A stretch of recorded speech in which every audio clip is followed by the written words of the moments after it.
So, I am back again. So, I wanted to talk to you a little bit more about, well, spinal uh, dysfunction, spinal injuries that can occur with bodybuilding, weightlifting, powerlifting, anything that requires you to pick up a bar with plates on either side, and it's no surprise. It's no surprise because you are going to regurgitate imbalances because you are going to lift with one side more than the other, which will in turn create, right, this kind of curvature of the spine. This, if you look at second to the left, diagram, you can see what happens.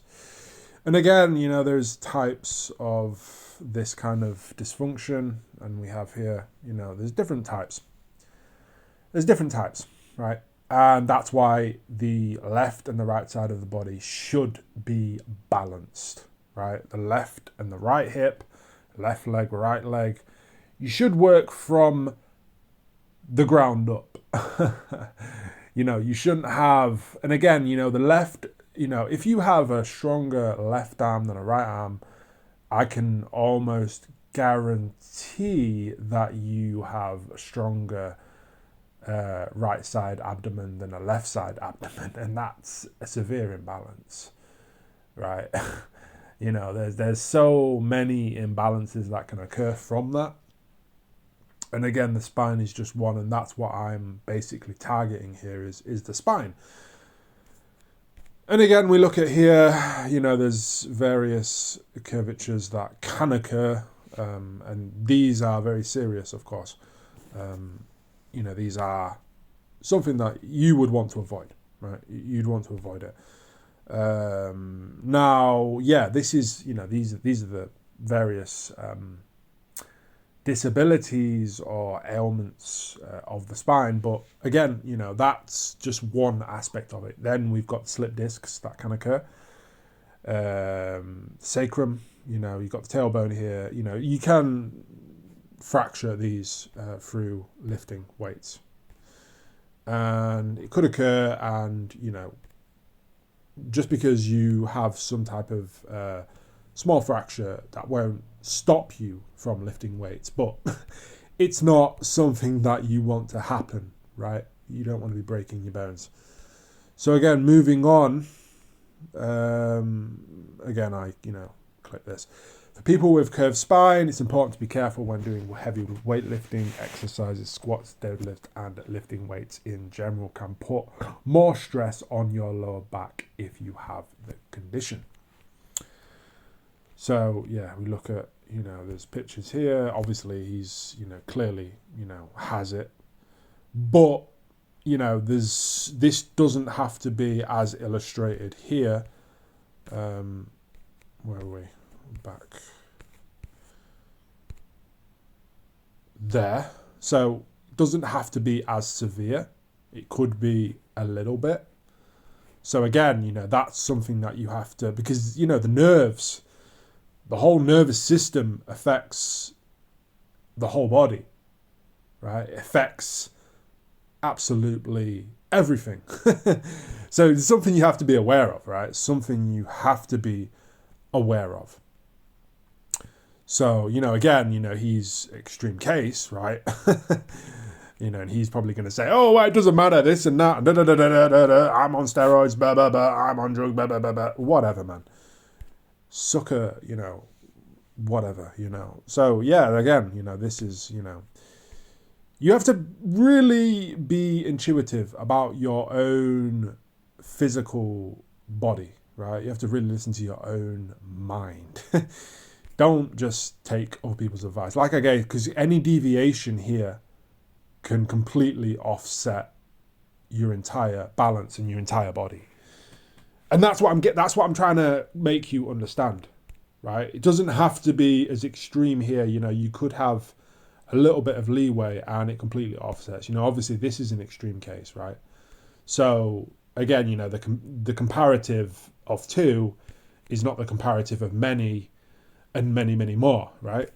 So that's what I'm trying to make you understand here. So bodybuilders, tendon and ligament injuries. So due to the repetitive nature required in training for bodybuilding, tendons and ligaments are prone to irritation over time. The most common areas for tendon and ligament injuries are, and this is no surprise, the elbows and the knees. The elbows and the knees, yeah, pretty much. All those machines that they're using, yeah, it's going to mess up your body. And obviously, these are some of the injuries that you can have in the extreme cases of injuries.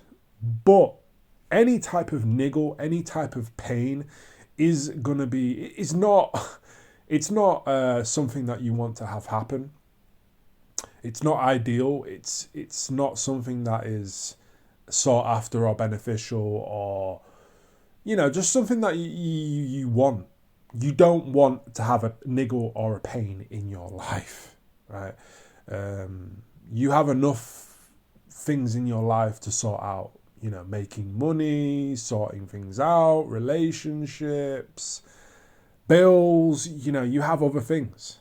You don't want to have pain on top of that. Your training is supposed to be positive. It's supposed to be something that brings energy, not something that takes it away. So, again, there's something you don't want to have happen. You don't want to have a serious injury. Again, this is on the severe side of things. This is on the extreme case of things, Oftentimes with Google, this is what you'll get. You'll get extreme cases. But again, you have to look at your personal situation and say, hey, am I on the way to developing an extreme case? I know people who have had wrist injuries, man, it's just life-changing, right? It's a life-changing injury.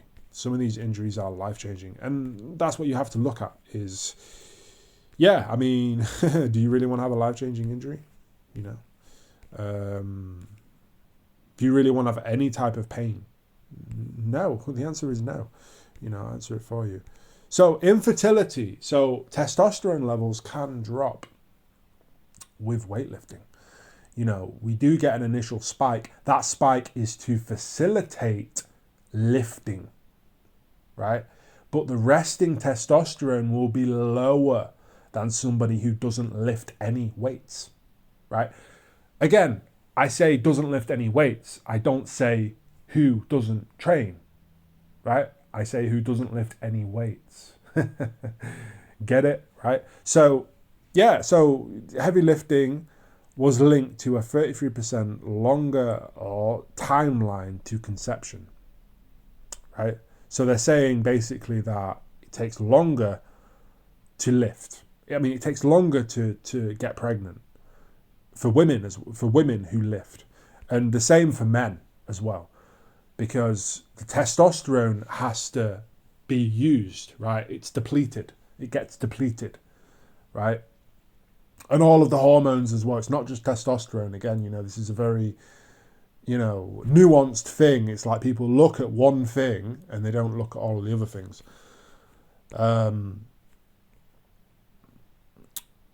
The results suggest that detrimental effects, and this is from the institutions of health. So the results suggest that detrimental effects of vigorous exercise on fertility in healthy weight women, might be countered. So they're looking for ways to remedy this. But again, the way to remedy it is train correctly.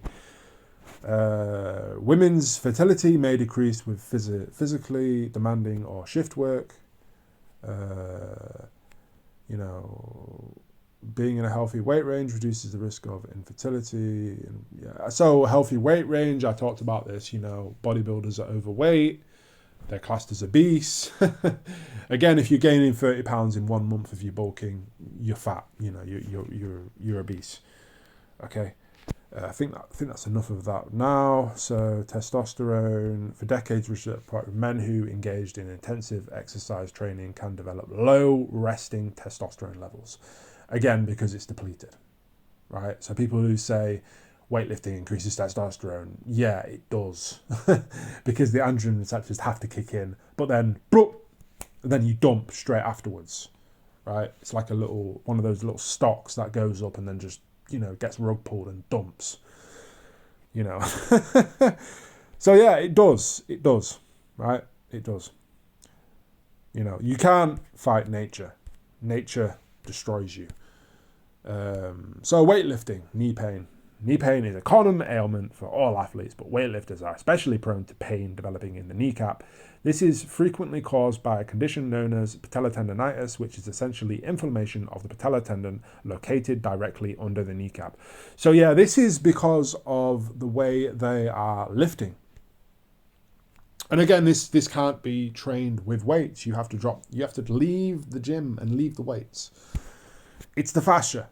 It's the tendons of the feet, the ankles, the bottom of the feet, the fascia, all the fascia, the tendons, everything. The tibia tendon, the plantar fascia, and yeah, that's what causes the knee pain, because they're lifting primarily with their quads, right? And I spoke about this, about glute dominance and quad dominance and how it should be balanced, the core, everything. So yeah, that really explains it. And you can't train this with corrective exercises.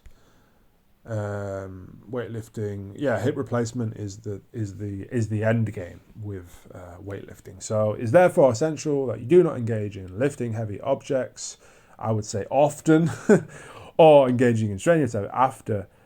This prevents the muscle and joints from injury. Yeah, but how are you going to prevent yourself from getting a hip injury?